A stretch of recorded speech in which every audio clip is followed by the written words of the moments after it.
할렐루야, 반갑습니다. 오늘 주신 하나님의 말씀은 마태복음 5장 14절에서 16절까지 말씀입니다. 마태복음 5장 14절에서 16절까지 다 같이 읽겠습니다. 너희는 세상의 빛이라. 산 위에 있는 동네가 숨기우지 못할 것이요 사람이 등불을 켜서 모든 사람에게 비치느니라. 이같이 너희 빛을 사람 앞에 비치게 하여 저희로 너희 착한 행실을 보고 하늘에 계신 너희 아버지께 영광을 돌리게 하라. 아멘. 14절에 있는 산 위에 있는 동네라는 말이 우리 귀에는 그저 산동네라는 말로 들립니다. 지금은 다 재개발이 돼서 없어졌지만 옛날에 산동네라고 하면 빈민촌을 뜻하는 말이었습니다. 그러다 보니까 예수께서 산 위에 있는 동네라고 말씀하실 때 우리에게 별로 감흥을 주지 못합니다. 언어라는 것은 사람이 어떤 선입견을 갖고 있느냐에 따라서 전달되는 의미가 다릅니다. 예컨대 침, 사람의 입에서 나오는 침을 말할 때 우리는 더러운 것으로만 생각을 하지요. 가래침을 뱉지 마시오. 한국의 남성들이 군대를 갔을 때 배우는 것 중에 하나가 화장실에서 가래침 뱉는 것입니다. 얼마나 더러운지 몰라요. 적어도 여자는 가래침 뱉는 사람을 본 적이 없습니다. 화장실에 제가 같이 들어간 적이 없기 때문에. 하지만 인도네시아의 어떤 섬 사람들은 복음이 들어오기 전에 그들 사회의 샤만을 침 뱉는 사람이라고 불렀다고 했습니다. 왜냐하면 샤만이 사람의 병을 고치려 할 때 침을 뱉어서 어떤 귀신이 들어가 병이 생겼느냐를 알아보기 때문이었다는 것입니다.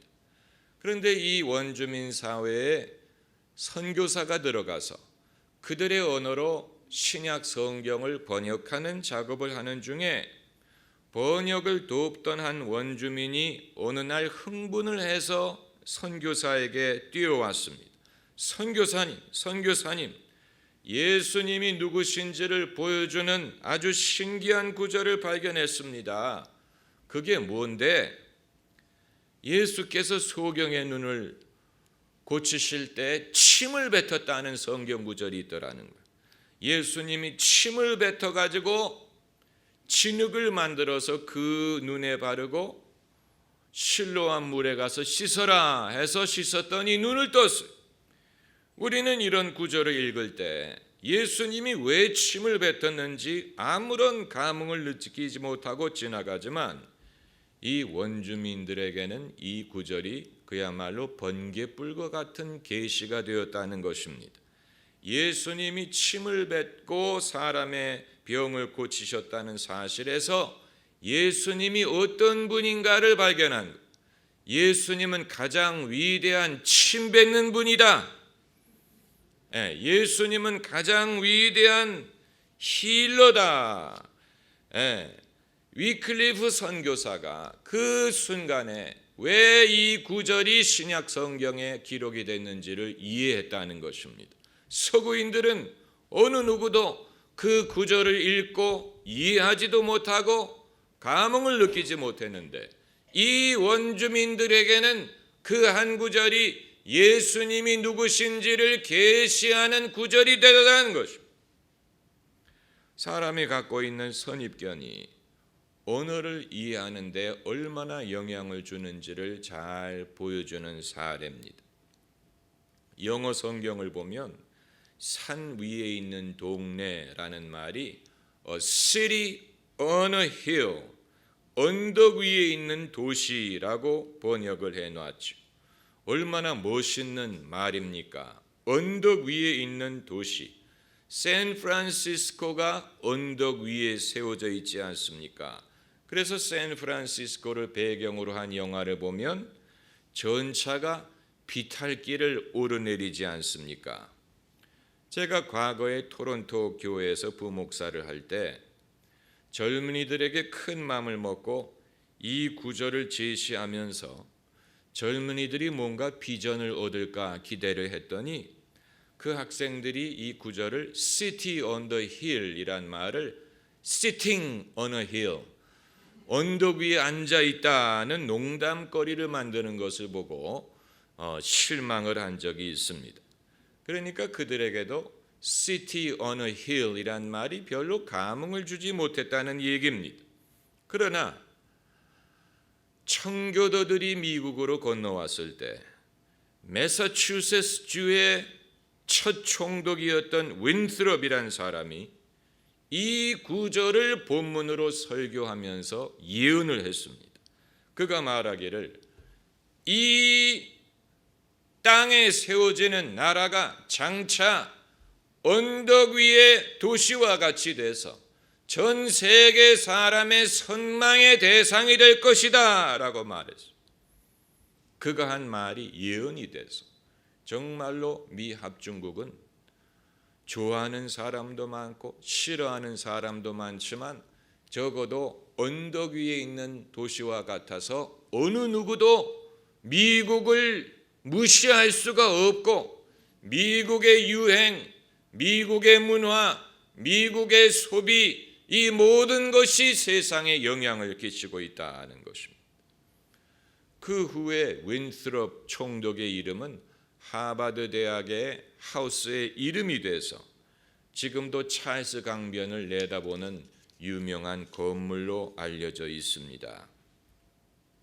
오늘날 대한민국의 그리스도인들을 보면 대한민국의 그리스도인들은 열심이 많고 기도도 많이 하고 또 신실한 구석이 많이 있는데 정작 믿음의 눈으로 미래를 내다보는 일에 있어서는 이방인들과 별로 다르지 않습니다.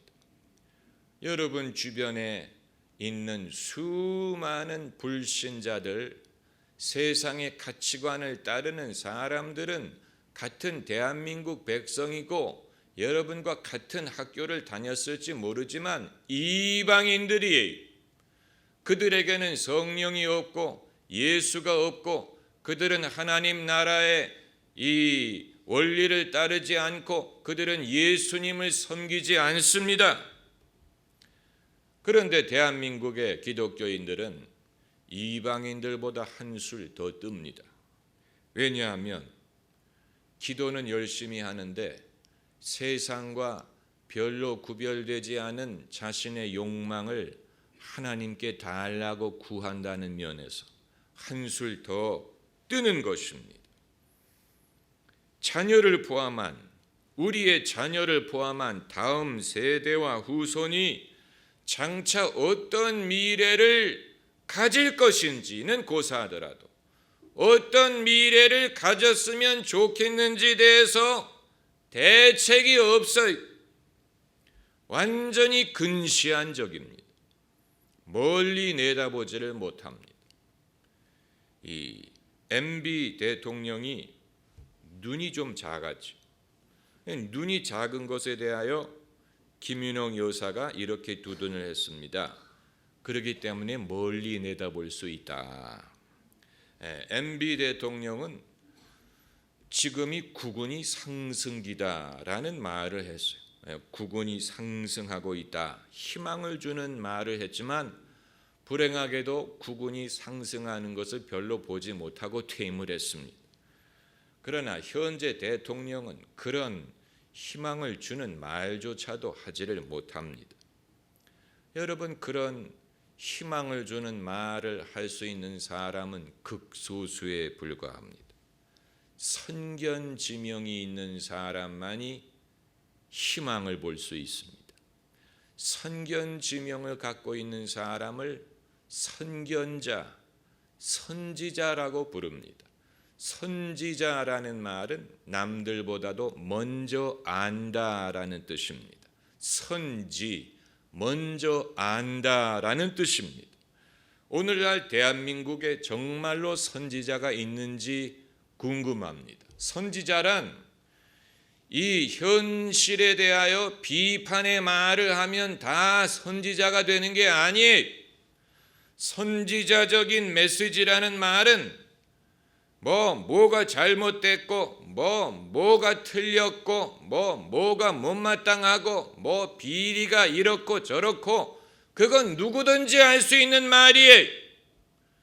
선지자가 된다는 말은 현재 상황에 대한 하나님의 말씀을 전하는 것뿐만이 아니고 미래에 대한 하나님의 계획과 소망과 우리가 바랄 만한 것을 제시할 수 있는 사람이 선지자인데, 소위 자기가 선지자라고 주장하는 많은 사람들은 현재 뭐가 잘못됐는지를 지적하는 것은 잘하는데 정작 장차 어떤 미래가 우리를 기다리고 있고 우리가 무엇을 소망할 수 있는지에 대해서는 아무런 대책이 없습니다. 그 말은 그들은 선지자도 아니고 선견자도 아니라는 것을 보여주는 것입니다. 입만 열면 재앙과 심판과 부정적인 것만 말하는 사람은 하나님의 말씀을 대언하는 자가 아니에요. 에레미야서 29장 11절에 나 여호와가 말하노라 너희를 향한 나의 생각은 내가 하나니 재앙이 아니라 곧 평안이요 너희 장래에 소망을 주려 하는 생각이라. 할렐루야. 재앙이 아니고 평안과 소망을 주기 위한 생각이라고 하셨어요. 하나님이 사람에게 말씀하실 때는 그것이 어떤 재앙을 위협하기 위한 목적이 아니고 평안과 소망을 주려 하는 것이라. 소망이란 말은 희망, hope, 미래에 대한 희망을 주기 위하여 말씀하신다는, 하나님의 생각은 미래에 대하여 희망을 갖게 하는 생각.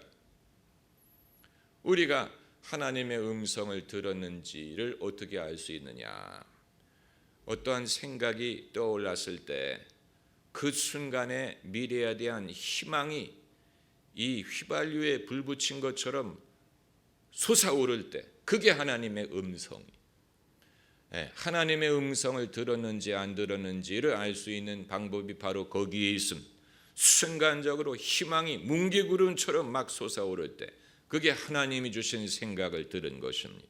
반대로 마귀가 주는 말을 들었을 때는 순간적으로 영혼이 낙심이 되고 다 무너지고 이제는 망했다, 끝났다, 죽었다, 이제는 소망이 없다라고 생각하게 만드는 생각은 마귀가 주는 생각이,